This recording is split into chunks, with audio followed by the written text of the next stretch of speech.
questions. We'll try to answer those that we can. Again, my name is Marsh Halberg. My law partner, Dave Risk. This is my right. And there's a few things I'll follow up from what Dave said in the courtroom. Just to kind of flesh that out a little bit more is that as we were told from the very first time we met with Mr. Barnard in Brazil, we can talk about that in a moment, but we met with Mr. Barnard in Brazil in his prison in a place called Campo Grande. It was very clear to us that he was saying to us that at all times we were to be extremely respectful to the victims in this case. We were never to challenge them. We were to treat them with dignity. And we've attempted to do that through this whole case. As you know, in many crim sex cases, you challenge the veracity and the believability of an accuser's story, and we never went down that road in this case. We tried to focus more on legal issues initially, which didn't get into what did or didn't happen, but more just the legal rights that were involved. One of the reasons we did go to Brazil was to just explore some of the extradition issues that we think really were in play in this case. As you may be aware, there was discussions that Brazil would not extradite Mr. Barnard unless there was a 30-year cap that was put on that by the United States as to any sentence that could occur. I believe there's never been an admission that that occurred. We believe through documentation, other information we received, that that was at least an understanding that was in place. I can understand how the United States government maybe doesn't want to look like they will negotiate on extradition terms, but we think that would have been an issue that we would have litigated here, whether the actions of the United States government would bind Pine County as another legal representative to that same 30-year issue. So we really felt that the worst case scenario, in addition to the Minnesota law issues, was a 30-year cap on any potential sentence that might happen. How that extradition happened, why it happened, are another challenge that might come forward. But again, we were directed and chose not to go forward with that. We also had questions and concerns with the statute of limitations. As you know, there was a great delay in this. It was our assertion that through an initial reporting in this case that got the clock ticking. It could have been an argument that we could have made to try to say that at least some, if not all, of the case was untimely in the prosecution that was brought forward. Again, we were directed not to pursue those matters, and again, move forward trying to resolve the matter quickly. So again, we were directed to clearly keep all players involved in this in a very respectful manner and to not do the traditional adversarial role that defense attorneys do in a criminal case. And again, everybody will have their own set of eyes as to why they think things happen and why they don't. It's very clear to us from our client that he did not want a trial to spare both the two young women involved in this case, the church, the community, all the other collateral people involved. That was not merely for his own self-interest. The assertion that he didn't want the facts to come out, well, we knew they were going to come out. The press conference like we're having right here, we knew that the two accusers had gone on national television. They had made their statements aware. So the facts weren't going to come out was not a factor here. We knew the facts would come out. But it was done again to try to be healing as best he could, despite the wrongs he did earlier on. Again, it doesn't go to the facts of the case directly, but Dave and I are both confident there was no flight that happened here. There's this great excitement about, fugitive number one, most wanted, and the flight to Brazil. Our client left for Brazil long before there was any concern, any charges were brought. It wasn't like he saw the law closing in on him and he quick ran away. He left for Brazil with the intentions to go down and visit people and minister there. He traveled on his own passport, under his own name, commercial airlines. There was an argument made earlier in our bail hearings about how he jumped around in different flights, somehow trying to suggest that was to avoid the law. That's because that was the cheapest rate, was to jump around, as we've all done, to save flight expenses. So there was no flight, and he was living openly in Brazil. It was not a difficult task to locate him on that. Mr. Risk and I visited him in the Brazilian prison. The personnel there was extremely professional and courteous with us. Totally different system there for how they handle cases. We have no attorney-client privilege there, so we did not talk about the facts of the case like you might hear with your clients. We more focused on legal issues that were there, but an extremely harsh environment. If you were to imagine what you might envision the worst Brazilian prison, looking like it was the highest security prison in Brazil. I think I counted 18 separate huge doors we went through separately just to get to Mr. Barnard, from the first door to the last. 2 separate sets of metal detectors. It was a very laborious route to actually get to him on the inner part of the prison where he was the only American being held. And it was a very extreme environment that he was in at that point. So I think those are the points that Mr. Risk made in court. That just wanted to comment on those a little more. If there are other questions, we'll try to answer those. Marsh, I think the survivors thought it was a bit off-putting that Victor Barnard would start his statement, "God is good, his word is faithful and true. I have not always walked in his goodness." They thought he was sounding more like a preacher rather than a guy who just, admitted guilt to Right. sexually assaulting 2 girls.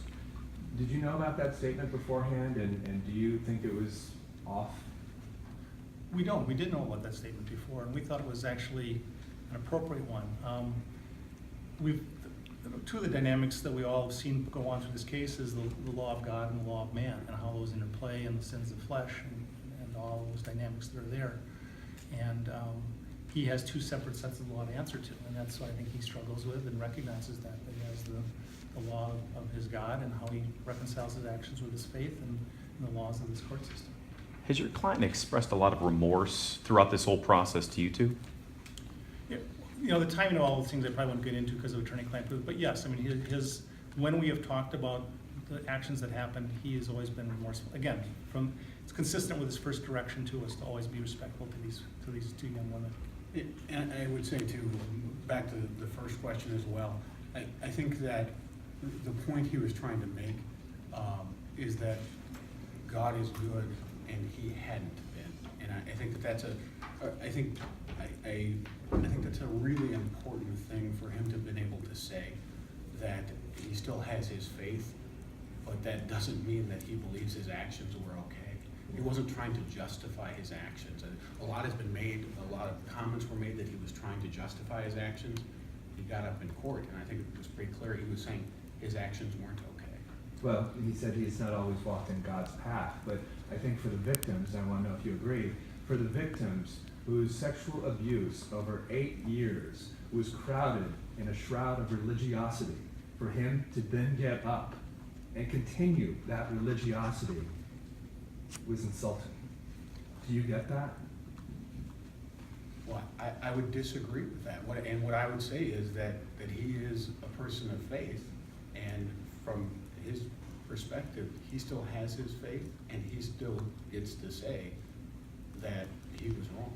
And I think that that's it, that he has his faith, and he didn't act according to it, and that's the point, which is very different from what the victims are talking about, and I appreciate that they have a very different perspective on what happened.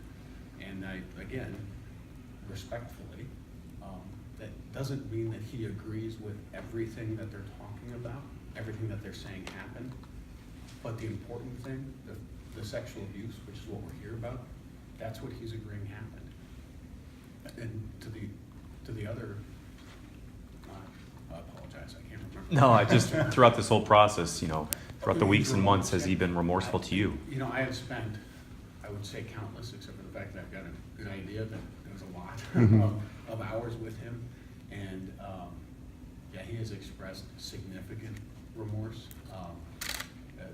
The amount of hours that I've spent with him, where he has been unable to even communicate because he is so choked up and so upset with himself.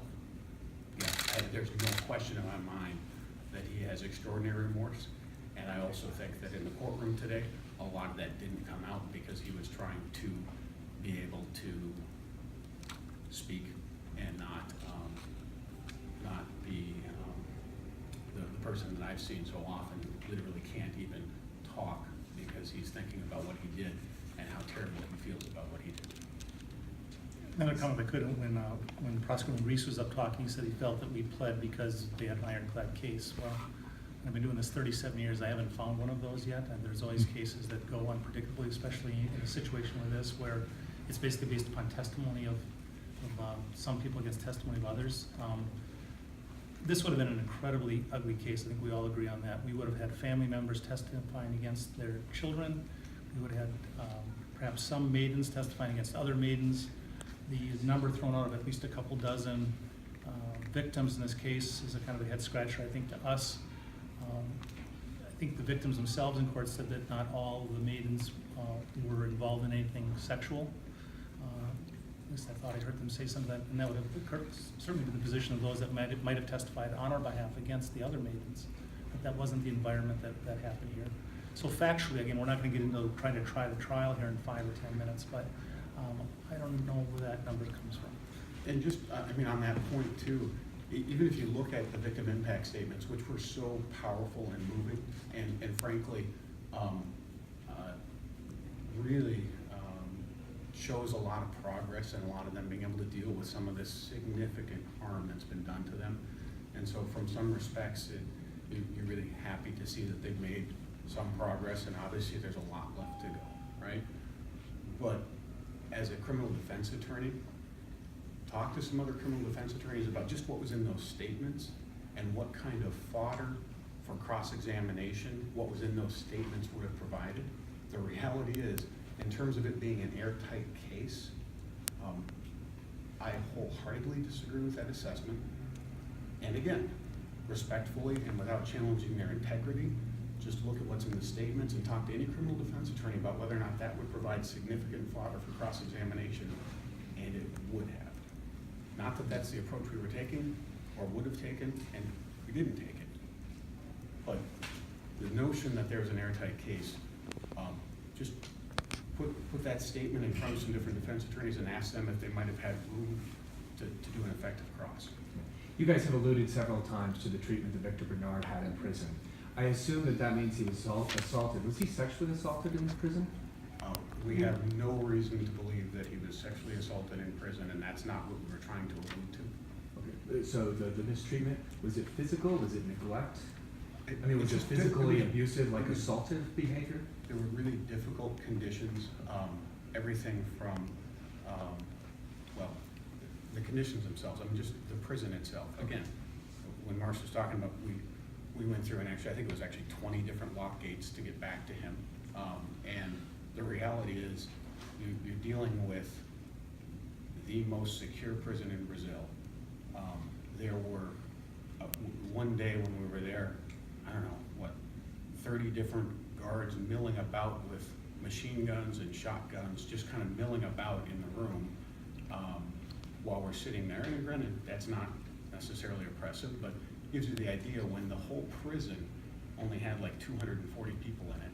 It's a prison that had been attacked by helicopter, machine gun helicopter a few months earlier. I mean, it's a significant,